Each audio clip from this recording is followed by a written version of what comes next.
हाँ। उच्च न्यायालय ने यह साफ तौर पर कहा है सभापति महोदय, बाजाप्ता चिन्हित करके विभिन्न जिला के बारे में बताया कि विभिन्न पोखरों को अतिक्रमण मुक्त कराइए। सरकार यह स्वीकार कर रही है कि इस दिशा में हम कार्रवाई कर रहे हैं। सरकार यह भी कह रही है सभापति महोदय कि 90% जहां वर्णित स्थल है हमारा नवादा का सिस्मा का, वहां काम पूरा हो गया। यह भी कहा जा रहा है जवाब में कि पत्रांक 269 17/2/2025, जरा ध्यान दीजिएगा सभापति महोदय डेट का, देखिए जैसे कैसे डेट के मामले में लोग जवाब देता है। इसके द्वारा अनुमंडल पदाधिकारी से पुलिस बल की मांग की गई, तो आपने काम कैसे करवा दिया बगैर अतिक्रमण मुक्त कराए हुए? हाईकोर्ट का जब डायरेक्शन है, और हम यह जानकारी देना चाहते हैं सभापति महोदय कि 23 दिसंबर 2023 को नवादा के अंचलाधिकारी ने अतिक्रमण हटाने की तिथि भी निर्धारित किया। तो कहीं न कहीं अतिक्रमणकारियों से कहीं न कहीं मेल जोल है, और विभाग ने काम कैसे ही का दावा कर दिया कि 90% काम कर लिए। तो अतिक्रमण का क्या हुआ? अतिक्रमण भी आप स्वीकार कर रहे हैं, आप 2023 में पत्र भी लिख रहे हैं, अभी कह रहे हैं कि 90% काम भी हो गया है, फिर कह रहे हैं कि पत्रांक 269 17 फरवरी 2025 को हमने पुलिस बल भी मांगा है। तो परस्पर विरोधी बयान है सभापति महोदय, मंतव्य है।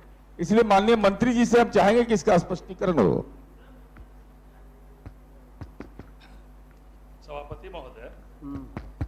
सभापति महोदय, जो इस तालाब का जो है प्रश्न है, इसमें पूर्व में 23-24 में 90% जो अस्थायी अतिक्रमण था वो हटा दिया गया था।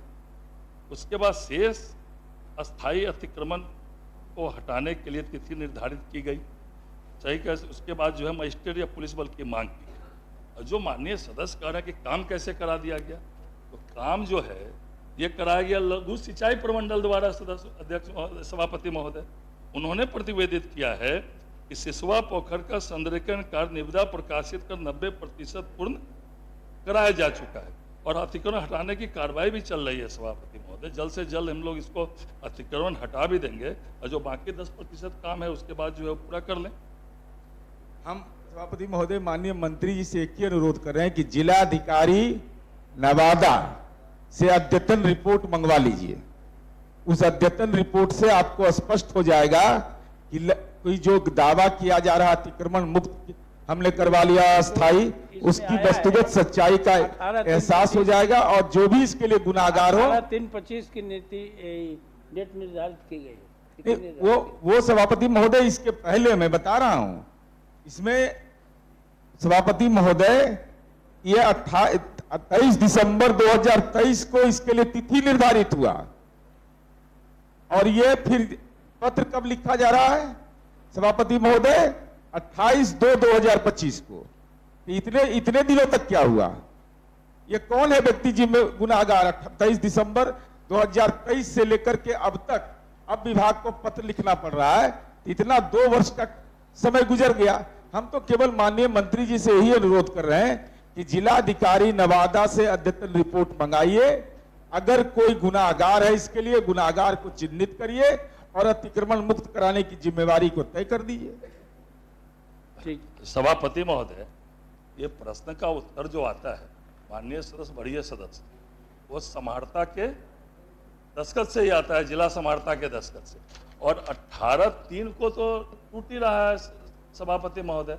18/3 को तिथि निर्धारित है, और तिथि निर्धारित होगा तो अतिक्रमण मुक्त 18/3 को होने वाला है सभापति महोदय, और समाहर्ता के साइन से ही तो पत्र का जवाब आता है सभापति महोदय।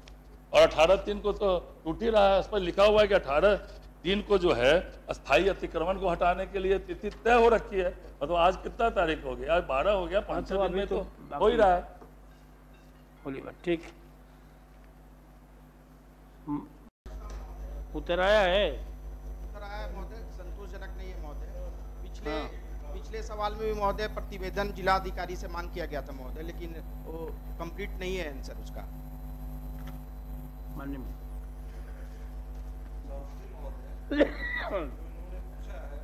क्या यह सही है कि नवादा जिला रजौली प्रखंड में सिमटोला में 3 किलोमीटर दूरी पर समरसपुर गांव में सप्तऋषि पहाड़ियों के गोद में रामायण कालीन ऐतिहासिक पौराणिक धरोहर लोमस ऋषि एवं याज्ञवल्क्य ऋषि का आश्रम स्थित? निश्चित रूप से हम लोग वहाँ पे जिलाधिकारी को, आप बता रहे हैं कि पिछले बार भी पूछा गया है, अभी भी हम लोग 25/2/2025 के माध्यम से जिला पदाधिकारी के यहाँ पत्रांक 708 को हम लोगों ने पूछा है, और जिला पदाधिकारी के यहाँ से मैं फिर रिपीट करूंगा, पूछूंगा, और इस तरह की बात आई तो निश्चित रूप से आपके साथ बैठ करके और इस कार्य पे समुचित कार्रवाई की जाएगी। महोदय इसका जवाब नहीं आया तो इसको एक्सटेंड कर दिया जाए महोदय। इसको पीठ पे जवाब नहीं आया प्रतिवेदन महोदय, ये रामायण काल आपने के तो समय लिखा से है कि समय का जुड़ा हुआ पहाड़ है कार्रवाई महोदय। की जाएगी। नहीं, जवाब तो आपको दिया ही जा रहा है। जवाब सर कंप्लीट नहीं, इसमें तो अग्रतर मांग किया कार्रवाई गया। आपने किया है। जी, जवाब दिया कि 28/2/2025 को इन्होंने स्मारित किया है जिलाधिकारी को। हम माननीय मंत्री जी से यह अनुरोध करेंगे, वो ऐतिहासिक स्थल है जिसकी चर्चा माननीय अशोक जी ने किया, उसको पुनः स्मारित करते हुए जल्द से जल्द प्रतिवेदन मांग लीजिए। और हम समझते हैं कि ये रजौली जो है, और अभी माननीय मुख्यमंत्री जी की प्रगति यात्रा में विकास का वो महत्वपूर्ण हिस्सेदार रहा है, तो अगर इस ऐतिहासिक स्थल को विकसित करिएगा तो ककोलत का विकास हो गया है, इसका विकास होगा तो आंतरिक राजस्व भी बिहार का बढ़ेगा। सभापति महोदय, निश्चित रूप से मैं इसको फिर दिखवा लूंगा। दिखवा लीजिए, इसके बाद इनको जवाब दीजिए। ठीक, हाँ, हो गया हो गया हो गया। माननीय सदस्य प्रोफेसर संजय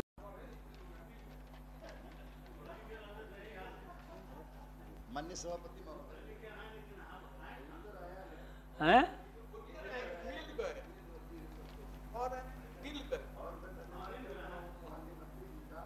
इन्होंने कल 11 तारीख को इन्होंने कार्रवाई की है, हो सकता है कि उससे अच्छा नतीजा आए। लेकिन एक बात मैं इनसे कहना चाहता हूँ माननीय मंत्री जी से, चूंकि बहुत समझदार आदमी है, ये जो सिविक बॉडीज का जो नई नीति बनी है, नई पॉलिसी बनी है, इसको माननीय मंत्री जी इसको अश्रनौ देखने की जरूरत है। हो क्या रहा है कि नगर परिषद के चेयरमैन या नगर निगम के चेयरमैन या नगर पालिका के चेयरमैन डायरेक्ट वोट से बन रहे हैं। अगर एग्जीक्यूटिव ऑफिसर उनके मन का आदमी चला जाता है, तो ये लोग वार्ड मेंबर्स जो चुने जाते हैं नगर परिषद में 25-26 या नगर निगम में 40-50 वार्ड मेंबर्स की कोई हैसियत नहीं होती, और लगता है जैसा कि डेमोक्रेटिक तरीके से चुना हुआ आदमी डिक्टेटर बन जाता है। और डायरेक्ट एग्जीक्यूटिव के साथ मिल करके नगर परिषद के चेयरमैन सारे फैसले करते हैं, लोगों का कोई ख्याल नहीं रखा जाता है। इसमें एक जो होता क्या था कि उनका चुनाव 2 साल में होता था, तो इसलिए इसको बदला गया था।